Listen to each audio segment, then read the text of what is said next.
Okay. Well, it's been a long time ago.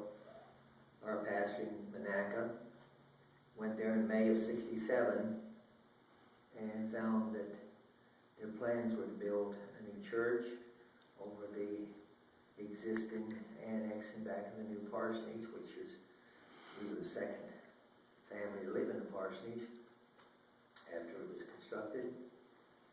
And we had to do a lot of remodeling in the old church basement to reach enough people to have the financial support that we needed to go on with the building program.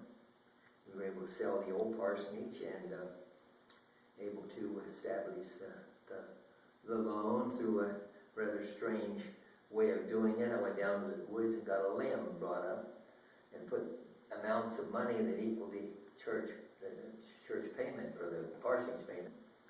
And we met it. But we were only there 18 months and had to move. Went to Greensboro. But during that time, we had a homecoming revival with Dr. Donald Brickley, who was the first pastor of the church 25 years before. And we had a wonderful vacation Bible school. As I remember, we had to block off the streets in that section of Monaca Heights. And people were coming, even two Catholic families helped one put in carpet in the entranceway of the church.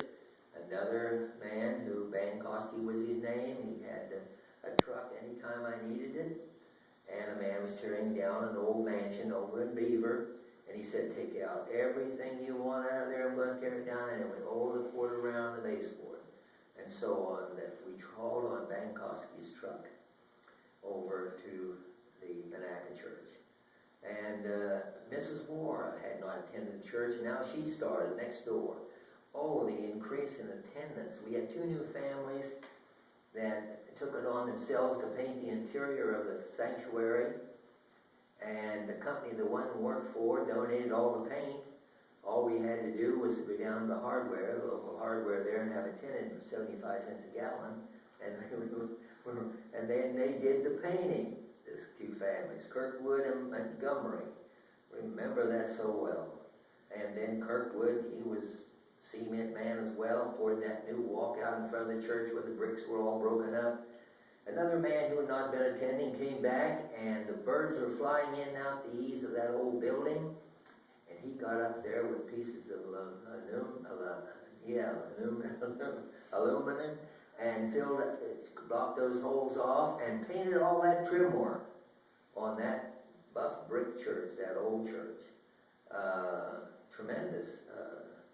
And then some grass seed in the back on that lot that was not being used in any way. And just the memories of Monaca for us was tremendous because of the new people, because of the attendance, because of what had been done. I guess I took it upon myself to do all the basement of the old church because it did need partitions and it needed some sheetrock, and we get 4 big sheets of sheetrock for $1.49.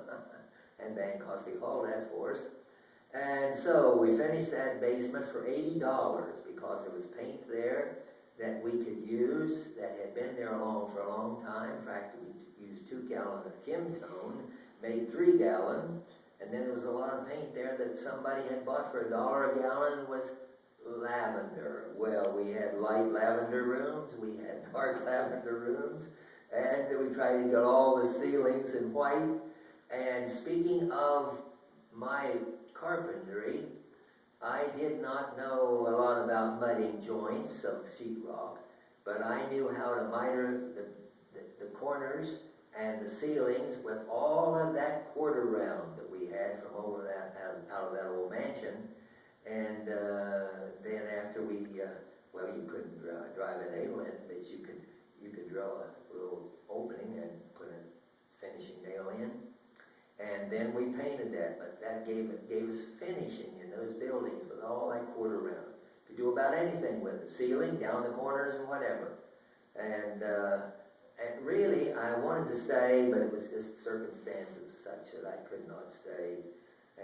But I think about 92 in Sunday school, and that wonderful homecoming revival, and that great VBS we had, and then I'm glad for what Adam Johnson's doing now, reviving the work in the midst of.